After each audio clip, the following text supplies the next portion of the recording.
Alors ce matin, dans un premier temps, je veux faire une confession devant vous. Je veux confesser une dépendance qui me suit depuis longtemps. Une dépendance dont je ne suis vraiment pas capable de me défaire. Puis je me suis dit, je pense qu'il est temps de la confesser devant l'Église. J'ai déjà essayé de vivre sans cette dépendance, puis je n'ai pas tenu longtemps. Je suis vite retourné à elle. Vous me pensez peut-être fort, mais en réalité, cette dépendance révèle toute la faiblesse de ma nature. Et ce matin, j'ai décidé de tout dévoiler au grand jour. Voilà, je l'avoue, je suis dépendant de Jésus-Christ. Ouf! Hey, là, vous avez eu chaud, hein? Là, vous avez eu chaud. Non, mais je vous le dis, là, il y a des matins où je me lève, je suis tellement après lui, puis j'ai réalisé, je me suis dit, coudonc, c'est une vraie dépendance. Puis là, je me suis senti gêné devant le Seigneur, comme si je lui disais, tu sais, je me tournais vers lui, je disais, Seigneur, ça te fatigue-tu, tu sais? Je suis tellement après toi, ça te fatigue-tu que je sois comme ça après toi? Et je le confesse haut et fort, puis je vous le dis, ce matin, je vais être attaché à mes notes. Et je vous le dis aussi, ce matin, ça va être un message théologique. Je le confesse haut et fort, je ne peux vivre sans lui. Je suis toujours intérieurement en prière, en train de lui dire, Seigneur, j'ai besoin de toi, je t'en supplie, aide-moi. Je ne sais pas pourquoi, mais les spots de lumière à matin m'affectent. Je suis comme ébloui, puis ça crée un scintillement dans mes yeux. Donc, Michel m'offre ses lunettes fumées. Je ne sais pas s'il y a quelque chose à faire avec ça, Paul. Je sais que je suis en train de vous distraire un peu de ce que vous pensez, mais les spots m'agressent vraiment ce matin. Alors, OK, merci. Déjà, c'est mieux. Donc, je suis toujours en train de dire à Jésus, Seigneur, j'ai besoin de toi, aide-moi. Ma joie et ma paix dépendent de ma proximité avec lui, ma tranquillité d'esprit, ma confiance en moi, mon estime de soi dépendent du sentiment intérieur que je suis réellement en communion avec Christ et que par lui, Dieu m'aime à un point tel qu'il ne m'abandonnera jamais. Non, mais c'est une fusion, là, c'est pas juste, c'est pire qu'une dépendance. Je suis en fusion avec lui. Sans lui, la lumière s'éteint, sans le sentiment de sa présence, sans ma communion avec lui, la lumière s'éteint et les ténèbres m'envahissent avec l'angoisse, l'anxiété et le tourment qui y sont associés. J'ai besoin de lui à tout moment, mais en même temps, j'ai conscience qu'il est tellement élevé et il est tellement élevé, le Seigneur, il est tellement grand, il est tellement plus grand que nous. Je vous dirais que ça va bien au-delà de ce que Jean dit. Je ne suis pas digne de délier les courroies de ses sandales. Il est tellement grand et élevé et je suis tellement petit. Et je sors du néant, moi. Je sors du néant. Et j'ai l'opportunité de le connaître. Alors, j'ai conscience qu'il est tellement élevé et en plus qu'il y a des milliards d'êtres célestes et terrestres qui dépendent de lui. Pas juste quelques milliers de personnes là, qui sont autour de lui. Il y a des milliards d'êtres célestes et terrestres qui dépendent de lui. Alors, je me pose la question égoïste suivante. Quelle place reste-t-il pour moi à ses côtés? Quel temps a-t-il à me consacrer? Alors le Saint-Esprit au-dedans de moi me rassure et me dit, « Jésus t'aime, Marc. Arrête. Il tient à toi et tu es bien plus important que tu ne pourras jamais le comprendre ici-bas à ses yeux. Tu es bien plus important à ses yeux que tu ne peux le comprendre. » Et cet esprit qui me parle et qui me rassure, c'est l'esprit du Seigneur. C'est l'esprit que le Seigneur Jésus m'a envoyé, son esprit, et qui l'a fait habiter en moi pour que je ne me sente jamais loin de lui. Moi, je trouve tellement que le plan de Dieu est merveilleux, que Jésus a fait tout à merveille. Avant de partir, il nous a laissé son esprit justement pour qu'on ne panique pas en disant « Mais où est Jésus? » Jésus est là, dans ton cœur. Il vit en toi. De sorte qu'on a tous, malgré on puisse être des milliards, on a tous le sentiment d'être les privilégiés, d'être le chouchou de Jésus. On est tous des chouchous du Seigneur. Et ça me bénit énormément. J'ai besoin de ça. Et ça comble ma dépendance. Je suis tellement dépendant de lui que j'ai besoin de Jésus pour planifier mes journées. Moi, je commence, puis c'est vrai, là, je suis là, Seigneur, qu'est-ce que je vais faire aujourd'hui? Aide-moi. Je sais que j'ai un paquet de choses à faire, mais c'est quoi donc? Puis par quoi qu'il faut que je commence? Puis où il faut que j'aille? Puis qu'est-ce que je dois faire?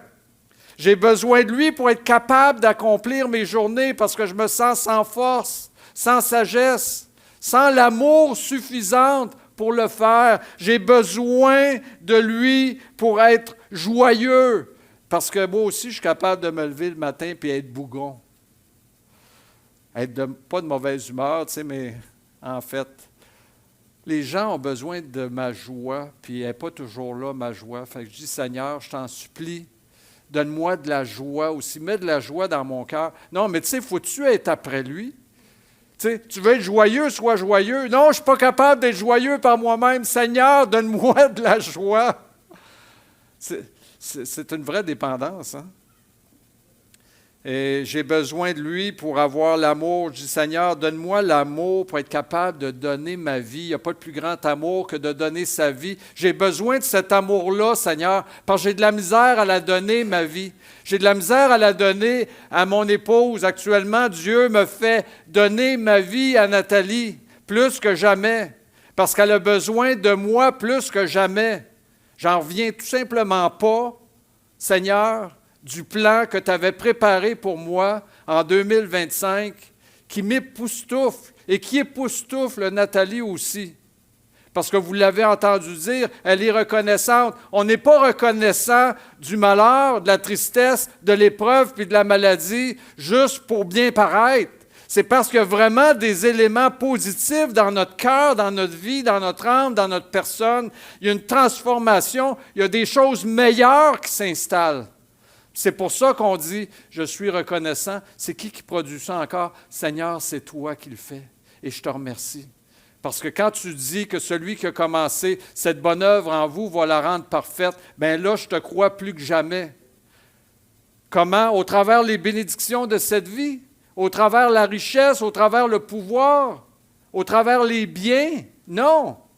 Au travers la souffrance, au travers l'épreuve, puis au travers la connaissance, au travers la connaissance de toi, Jésus, la connaissance de ta parole, Seigneur, au travers l'expérimentation de la présence de ton Esprit Saint au-dedans de moi, l'Esprit, ton Esprit, Seigneur. Ton Esprit, c'est comme si toi, tu étais là.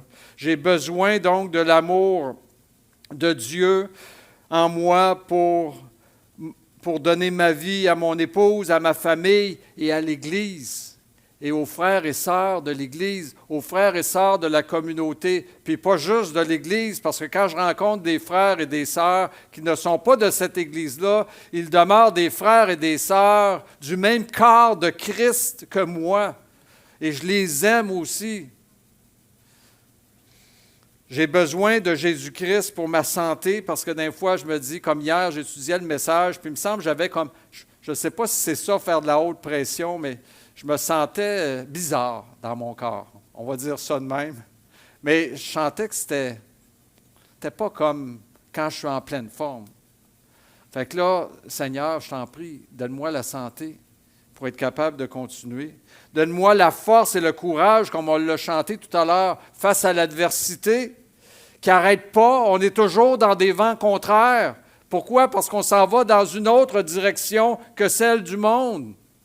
On s'en va vers le royaume de Dieu. J'aimais le chant tout à l'heure dans mon désert parce que je sais qu'on est tous en marche vers la terre promise. Puis pour se rendre à la terre promise, il faut passer par le désert. Et dans ce désert, c'est un lieu de tentation, c'est un lieu aride. Pour la vie spirituelle, c'est un lieu d'abondance au Québec pour la chair, pour les désirs, pour la satisfaction des désirs de la chair, mais c'est un lieu aride et sec et mort pour la vie spirituelle. Il faut se battre pour vivre spirituellement. Il faut avoir la foi en Dieu qu'on s'en va dans la bonne direction, qu'on s'en va vers le royaume de Dieu. Et je sais que le Seigneur est proche. Je le sens pour moi, c'est la partie, j'attendais 2025, la fin de 2025 pour commencer les prochains 5 ans. Je le sais qu'il va se passer des choses incroyables dans les prochaines années qui vont encore plus nous faire lever les yeux au ciel parce qu'on va vraiment sentir que Jésus, là, il est vraiment à la porte. J'ai besoin donc de Jésus pour être intelligent, généreux, doux, sociable. Pour ne pas entrer en tentation, j'ai besoin de lui pour rester saint, pour rester pur, pour être un adorateur agréable à Dieu qui persévère dans la prière et dans la lecture et l'étude de la parole de Dieu. J'ai besoin de lui dans toutes ces choses. J'ai besoin de lui partout, en tout temps, en tout lieu. Les gens qui connaissent du succès dans ce monde sont souvent invités à donner la recette de leur réussite. Hein? On voit à LCN ou à d'autres stations de télévision des gens qui sont devenus millionnaires en une année, qui ont réussi à bâtir une entreprise, un empire. Puis là, on les invite, puis on leur dit, mais c'est quoi la clé du succès? C'est quoi la clé de votre succès? Et puis d'ailleurs, des gourous dans ce monde qui donnent de très bons conseils pour réussir sa vie, il y en a la pelletée. Vous n'avez même plus besoin de chercher où ils sont. Moi, quand j'étais jeune, à l'âge de 18 ans, je suis parti en voyage, puis je voulais aller en Inde pour voir des gourous, justement, pour connaître les conseils utiles pour réussir ma vie. Aujourd'hui, tu as juste à googler. Hein? Tu as juste à demander à Genesis, l'intelligence artificielle, quels sont les conseils pour réussir ma vie? Et les conseils sont défilés, par exemple, dans le style avoir une attitude positive, déterminer et visualiser vos objectifs de vie à tous les jours, établir des priorités, puis laisser tomber qu'est-ce qui est superficiel, être persévérant toujours et croire en soi, croire en vos aptitudes, croire en vous. Ça, c'est très, très important. Mais jamais dans tous les conseils qui sont donnés par ces spécialistes de la vie, de la réussite de la vie, jamais personne ne dit « Vous avez besoin de Jésus-Christ pour réussir votre vie et être heureux. » C'est jamais dit ça. Tu as besoin de Jésus. Sans Jésus, tu vas passer à côté de ta vie, puis tu vas être malheureux. Et en quelque sorte, ils font bien de ne pas en parler parce qu'eux, ils ont en vue la réussite matérielle et la réussite terrestre, alors que Jésus est venu pour nous donner la réussite. Écoutez bien, si vous n'êtes pas en train de vous endormir, réveillez-vous. Jésus est venu pour nous donner la réussite céleste et éternelle, la réussite spirituelle. Et je ne crois pas que Jésus, bien qu'il possède toutes choses, tout pouvoir m'a été donné dans les cieux et sur la terre, nous a-t-il dit avant de quitter ce monde. Je ne crois pas que Jésus, donc, bien qu'il possède toutes choses, qu'il a droit de vie ou de mort sur tout être vivant et qu'il peut donner la prospérité et l'adversité à qui il veut, je ne crois pas qu'il va embarquer dans le jeu de quiconque désire réussir uniquement sa vie terrestre en étant et en devenant riche en argent, en possession, en popularité ou en relation, même avec les meilleures intentions. Parce que tout le monde va vous dire, j'ai des bonnes intentions derrière tout ça. D'ailleurs, la prière dominicale que Jésus a enseignée, le Notre Père, la prière dominicale montre ce que nous devons rechercher. Et c'est loin d'être ce que les hommes et les femmes de cette terre recherchent actuellement. Jésus a dit dans la prière dominicale qu'il faut rechercher à sanctifier le nom de Dieu, qu'il faut rechercher à faire sa volonté sur la terre comme au ciel. Il faut rechercher ce qui va inciter le Seigneur à revenir nous chercher. On va aspirer, on va désirer, on va vouloir que son règne vienne et qu'il vienne déjà dans notre vie. Alors on est loin, très loin des conseils qui amènent une richesse terrestre et matérielle. Mais Jésus est là pour venir nous donner la richesse spirituelle. Amassez-vous des trésors dans les cieux et non sur cette terre. Parce que ceux qui amassent des trésors sur cette terre, ils vont tout perdre. Jésus est venu pour tout changer, pour tout chambarder. Changer nos objectifs de vie, notre façon de vivre. Changer nos aspirations et notre destinée. Changer notre cœur et par conséquent, les pensées de notre cœur. Certains théologiens parle, par la venue de Jésus, du grand renversement. Vous voyez le titre ici, c'est là où Paul, pas l'apôtre Paul, mais Paul, mon garçon, va mettre l'image du titre, qui montre le titre à l'écran. C'est entre moi et lui, ça, c'est entre moi et Paul. On se parle des fois aussi sur l'organisation et la programmation des messages lors de l'enregistrement. Et donc, certains théologiens parlent du grand renversement. Ne pas confondre avec la grande réinitialisation. En anglais, vous allez mieux comprendre « the Great Reset ».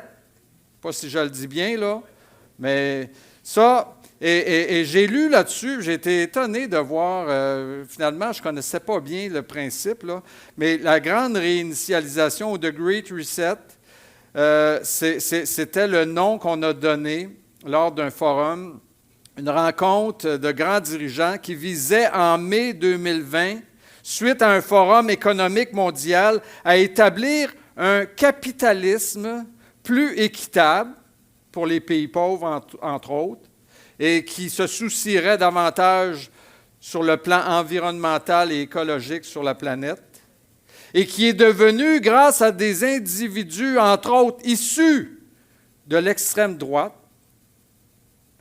une théorie du complot selon laquelle, au final, les dirigeants du monde vont établir un nouvel ordre mondial et soumettre les populations à leurs désirs.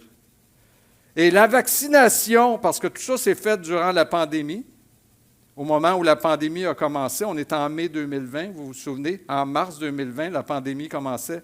Et la vaccination devenait maintenant un test pour rôder le système, voire même à créer un grand reset au moment où ceux qui se seront fait vacciner, il y a une grande partie de la population mondiale qui va tomber morte subitement grâce à ce vaccin. Bon. Je ne veux pas rentrer là-dedans. Ce que je trouve dommage, c'est que ça l'a pénétré dans le cœur de bien des chrétiens et des églises, puis il y a eu énormément de divisions inutiles à cause de tout ça. Et Le jour où l'Antéchrist va venir et qu'il va établir son règne mondial, ça ne ressemblera pas à ça. Je vous le dis tout de suite, là. Étudiez l'eschatologie, vous allez voir que quand ça va venir, les gens vont le voir venir, mais ça ne ressemblera pas à ce qui s'est passé en 2020. Là. On est loin de ça. Donc, je reviens maintenant au grand renversement, parce que le grand renversement, c'est un terme qui est utilisé par les théologiens, par plusieurs théologiens, pour expliquer que Jésus, en venant avec son enseignement, il est venu tout renverser, tout chambarder, tout chambouler. Et je vous le dis, Jésus n'a pas seulement renversé les tables des vendeurs dans le temple, mais il est venu renverser notre façon de vivre et notre façon d'être. Il est venu apporter quelque chose de nouveau, qui n'est pas terrestre, mais qui est spirituel. Jésus a dit, entre autres, Dieu est esprit, et il faut que ceux qui l'adorent en esprit et en vérité. Puis je vous assure que nous, la population de cette terre et de cette planète, on est, de par nature, de très mauvais adorateurs. Alors c'est pour ça que Jésus est venu accomplir et provoquer un grand renversement.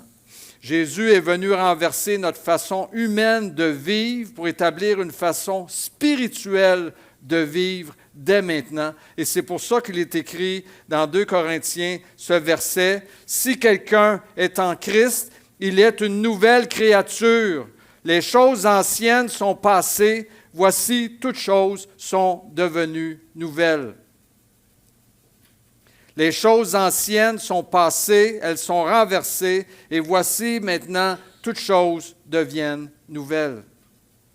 Un des grands renversements est mentionné par Paul juste avant cette déclaration au verset 15, lorsque Paul dit « Jésus est mort pour tous, afin que ceux qui vivent ne vivent plus pour eux-mêmes, mais pour celui qui est mort et ressuscité pour eux. » Là, vous allez dire, il est où le renversement? OK. Je vous pose la question suivante.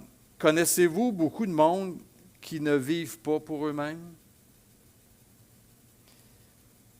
C'est dans la nature même de tout être humain de vivre pour soi-même.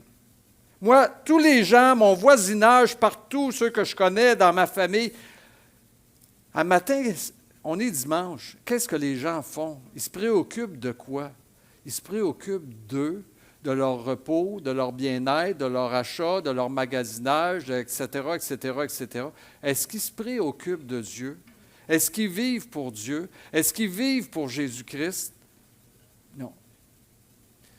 Je regarde autour de moi, puis ce que je vois, ce sont des hommes et des femmes, des êtres humains qui vivent pour eux-mêmes. D'ailleurs, je vous le dis, je le déclare, c'est contre nature de vivre pour quelqu'un d'autre que soi-même. C'est l'instinct de survie qui nous amène à me, myself and I, d'abord. C'est dans notre nature d'agir ainsi. Et ça prend une fichue de bonne raison pour vivre pour quelqu'un d'autre. Ça prend toute une raison. Mais je veux vous faire remarquer ceci, c'est que Jésus a donné une méga bonne raison pour qu'on vive, plus pour nous-mêmes, mais pour celui qui est mort et ressuscité pour nous. Il a donné sa vie pour nous afin que nous soyons libérés d'une condamnation éternelle qu'entraîne le péché sur l'humanité. N'est-ce pas une raison suffisante? Et c'est cette raison que l'apôtre Paul évoque, parce qu'il dit que si un est mort pour tous, tous donc sont morts, et ils ne vivent plus pour eux-mêmes, mais pour celui qui est mort et ressuscité pour eux. Tout un renversement. Et nous pourrions lire ceci maintenant sur le verset que nous avons lu ici. 2 Corinthiens 5, 17, nous pourrions dire, « Voici, toutes choses sont renversées et sont devenues nouvelles. » Le grand renversement a commencé avec Jésus lui-même. Naturellement, on va toujours réaliser que Jésus a toujours donné l'exemple. Il a toujours passé d'abord par là avant de nous dire « OK, viens-t'en par ici. » OK?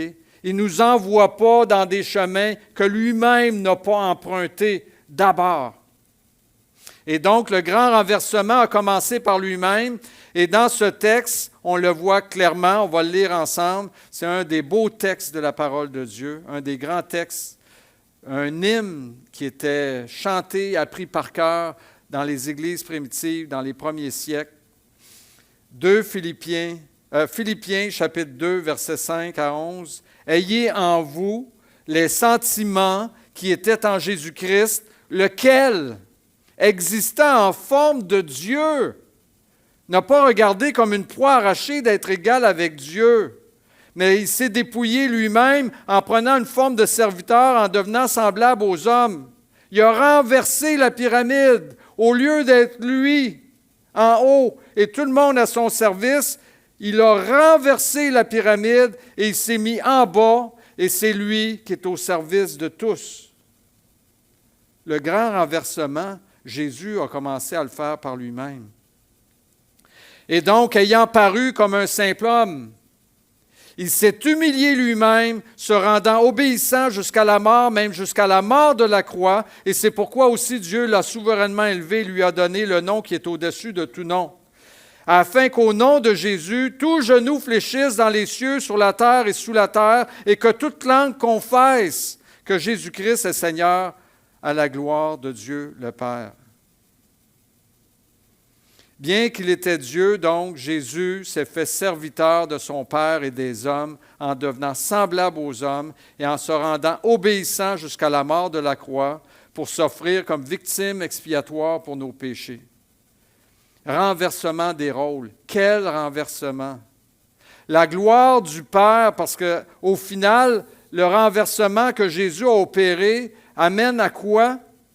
À glorifier Dieu. Dieu va être glorifié éternellement grâce à ce que Jésus a accompli, parce qu'il n'a pas purifié que nos cœurs, nous, pauvres êtres humains. Il a purifié tout, ce qui est dans les cieux et sur la terre. Tout est réuni et purifié en lui par son sacrifice, l'agneau qu'on va adorer éternellement. C'est incroyable, c'est extraordinaire ce que Jésus a fait. Et nous pouvons être, et nous sommes participants de ce plan par la foi.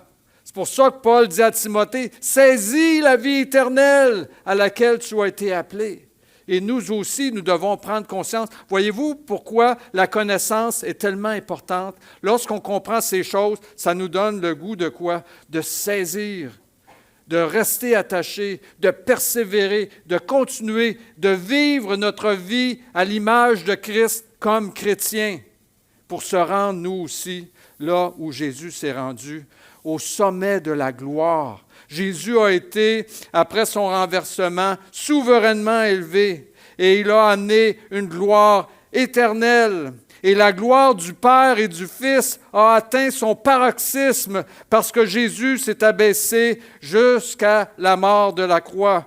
Jésus a fait éclater la gloire de son Père et de Dieu. La gloire de Dieu, c'est l'amour, la miséricorde et la grâce.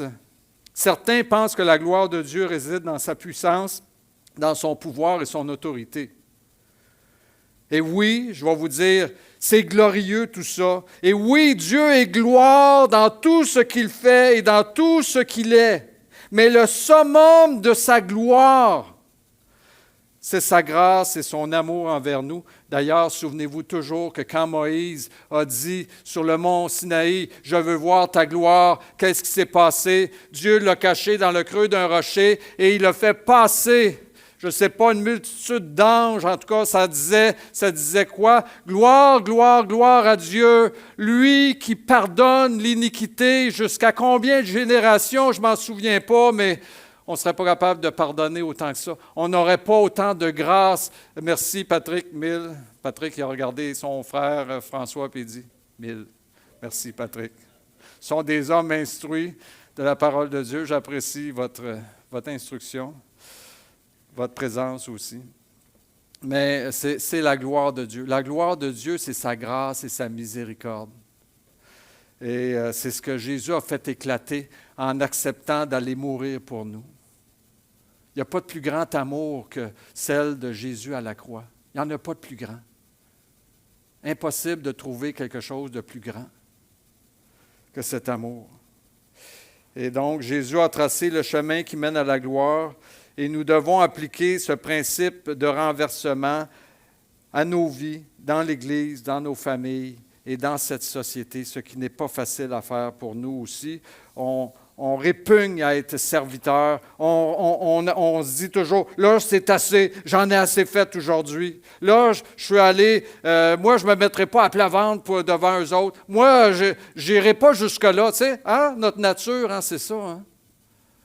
On résiste à être serviteur, puis à servir, puis à être doux, puis à être humble, puis à offrir notre amour.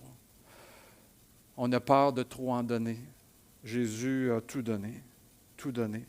La parole de Dieu déclare que nous allons ressusciter dans un corps glorieux bientôt et que nous serons parfaits à l'image de Christ. La résurrection des corps va apporter beaucoup de changements dans notre vie. On s'entend tous là-dessus, hein, n'est-ce pas? Ça va tout changer. Hein? Quand on va ressusciter, là, écoute, c'est plus la même vie. Là. On a tous hâte. Hein? Michel, sa prière tout à l'heure, Seigneur, là, viens nous chercher. Je le sais à quoi il pense, Michel. Il a hâte de quitter ce foutu corps de chair. Comme Paul le dit, « Qui me délivrera de ce corps de chair? » Gloire soit rendue à Jésus-Christ, notre Seigneur, qui va nous rendre semblables à lui dans son corps de gloire. Ça va changer de quoi? Ça va changer de quoi solide? Mais si la résurrection des corps, c'est-à-dire la résurrection des corps, donc, va apporter beaucoup de changements, mais la Bible dit que déjà, en croyant en Jésus-Christ, nous ressuscitons spirituellement. Alors, si la résurrection, l'équation est la suivante. Si la résurrection des corps change de quoi? Est-ce que la résurrection de notre âme, la résurrection spirituelle dont nous sommes déjà l'objet, ne devrait pas changer les choses? Ben oui. Absolument.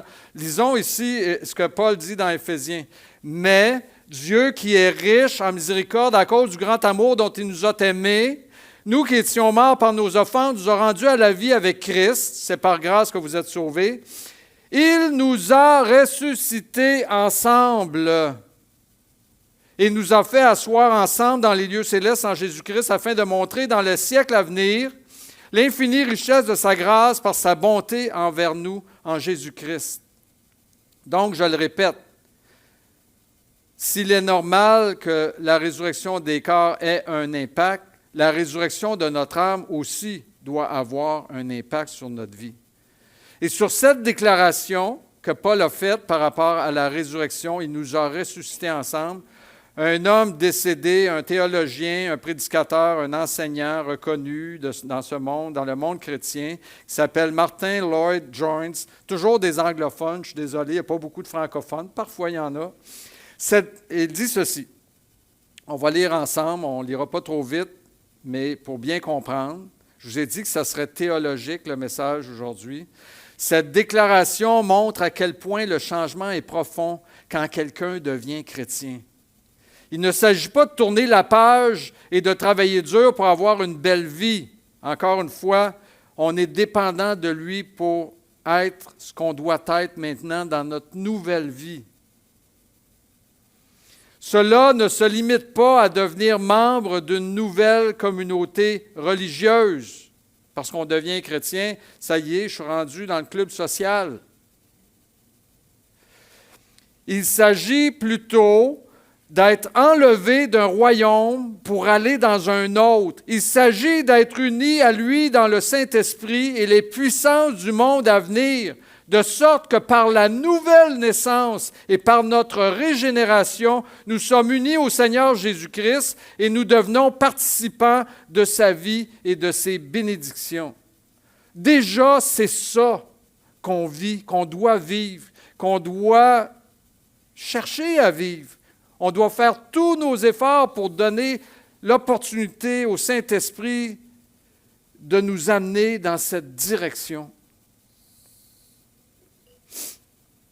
Et Timothy Keller dit ceci, sur cette résurrection spirituelle. Il dit, cette résurrection spirituelle intervient quand nous croyons que Jésus-Christ est mort et ressuscité pour notre salut. Wow! Facile de l'obtenir, facile de ressusciter une âme. Crois en Jésus-Christ. Mais à partir de cette vérité objective, un principe de vie futur et céleste est implanté en nous. C'est là où ça commence à changer et c'est là où on doit participer à ce changement, à cette transformation, à ce renversement. Et cela nous affecte de façon subjective.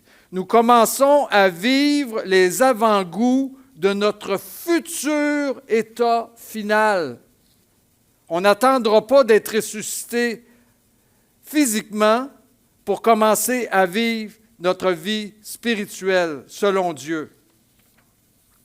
Et là, l'auteur dit ceci, continue en disant, parce que juste avant, voyez-vous, là, il y a deux petits points. Il y a deux petits points juste ici. Et là, donc, il continue sa pensée. Il dit, cela apporte donc une liberté de changer. On est libre. On est libéré. On a la capacité de changer et de ressembler à Christ. On a également une compréhension de la réalité de Dieu. C'est comme Paul, un des premiers à exprimer, je pourrais le faire aussi. Voyez quelle grande intelligence j'ai des mystères de Christ.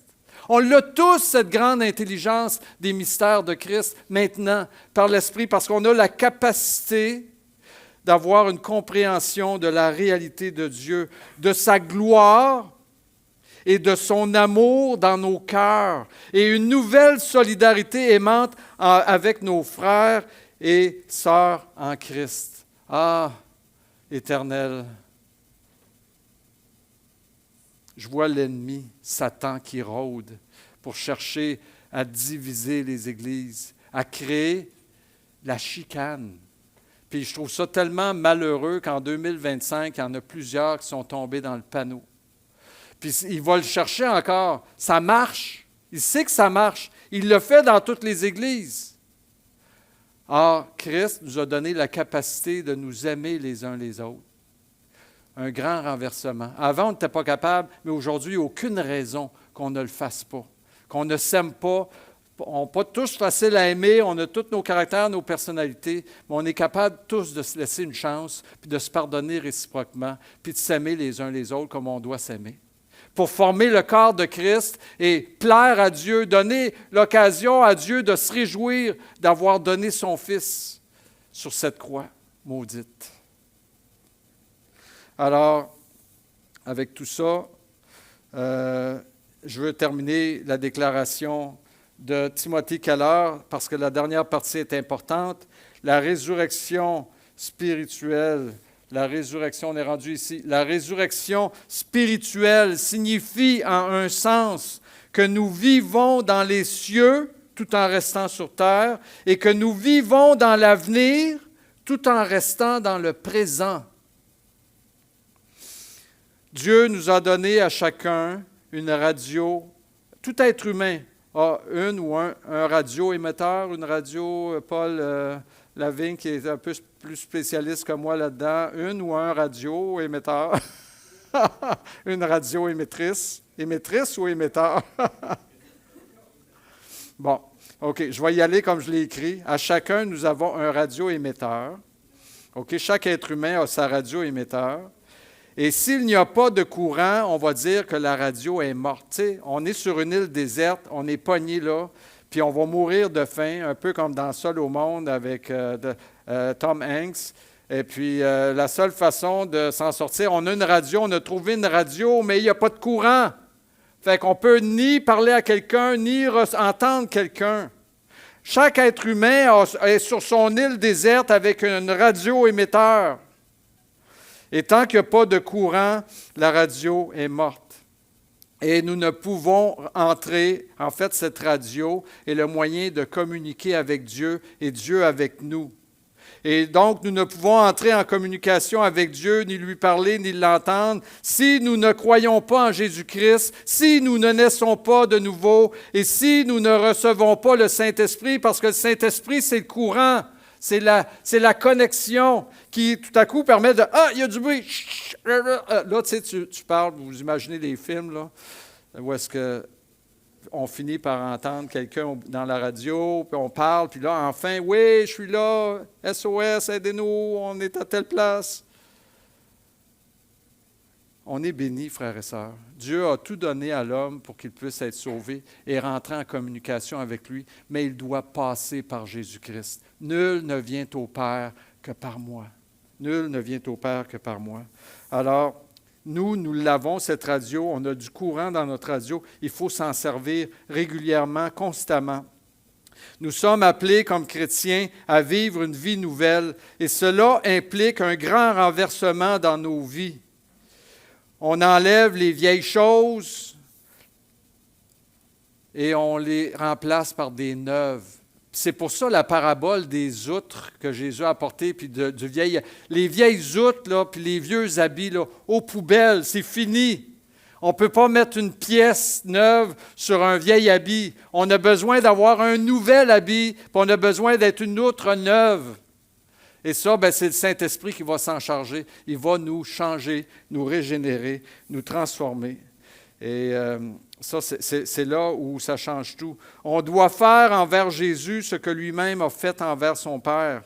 On doit accepter notre pèlerinage terrestre en tant que simple homme à son service, au lieu de vivre pour nous-mêmes et vivre selon la vanité de nos pensées. On doit vivre pour le Seigneur selon ses principes, les principes de la Bible, et on doit lui obéir et le servir selon son plan. On doit accepter que le chemin qui mène à la gloire passe aussi et d'abord par le chemin de la souffrance, du rejet, de l'humiliation, de l'abaissement et du sacrifice de soi, lorsque Dieu décide qu'il nous faut passer par là. Si on accepte de vivre pour Christ, c'est sûr qu'on devient, plus on va être un parfait serviteur. Jésus dit, le serviteur n'est pas plus grand que son maître. S'ils m'ont fait ça, ils vont vous faire la même chose comme serviteur. Mais si on accepte de vivre pour Christ et de devenir les derniers des hommes, nous allons vivre un jour le dernier grand renversement. Et le dernier grand renversement dont les théologiens nous parlent souvent quand on étudie le grand renversement, c'est que les derniers deviendront les premiers et les premiers deviendront les derniers. Alors, c'est ce que Jésus a été. Il a été le dernier. Il a été méprisé des hommes, celui dont on se détourne le visage. Et on l'a mis à mort, crucifié. Enlève-moi ça, ce déchet de la société, cet être maudit. Hein? Il a été le dernier des hommes. Et aujourd'hui, le grand renversement, il est au sommet. Il est au pouvoir de toutes choses. Il est celui qui a reçu le nom qui est au-dessus de tout nom. Et la bénédiction qui nous attend, frères et sœurs, pour accepter de vivre pour lui, de vivre cette vie nouvelle, il n'y a pas de mots. Et c'est pourquoi je m'arrête à cet instant et je vous souhaite un bon dimanche. Que Dieu vous bénisse. Gloire à ton nom, Seigneur Jésus.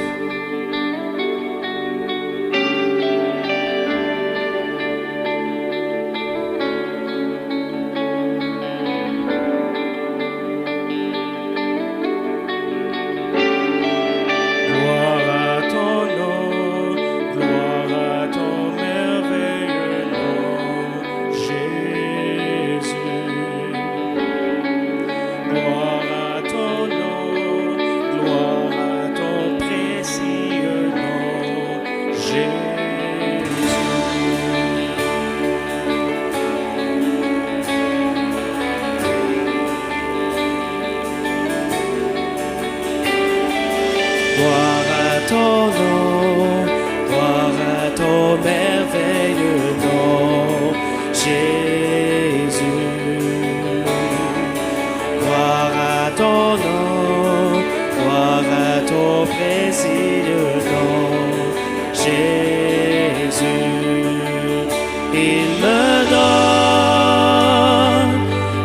Force et courage il me donne,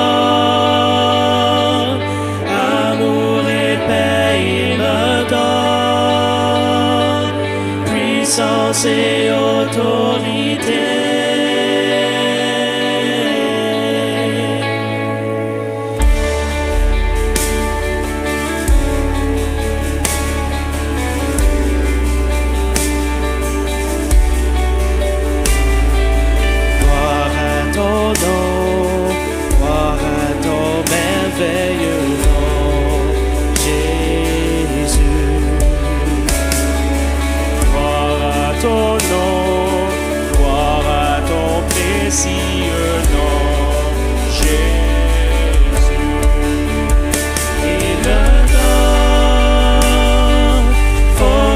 Courage il me donne, amour et paix il me donne, puissance et autorité. Il me donne, force et courage il me donne, amour et paix il me donne, puissance et autorité.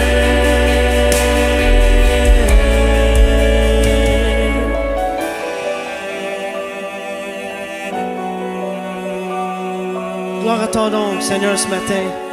Tu es précieux, tu es merveilleux. Ce nom nous sauve, nous lave de nos péchés. Seigneur, tu reviens bientôt nous chercher.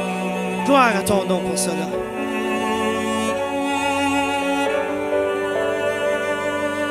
Au cœur de l'épreuve, tu es avec moi. Je m'attache à ton nom. Et en plein désert, tu restes avec moi. Rien n'est plus fort que ton nom. Au cœur de l'épreuve, tu es avec moi. Je m'attache à ton nom. Et en plein désert, tu restes avec moi. Rien n'est plus fort que ton nom. Tu me donnes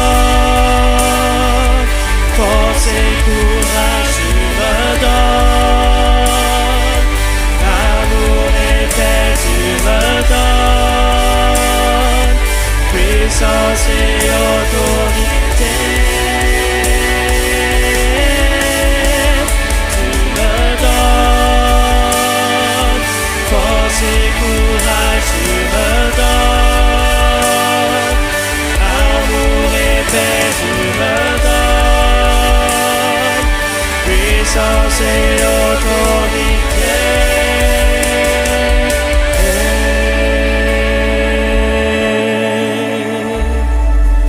Gloire à ton nom, gloire à ton merveilleux nom, Jésus. Gloire à ton nom, gloire à ton précieux nom, Jésus.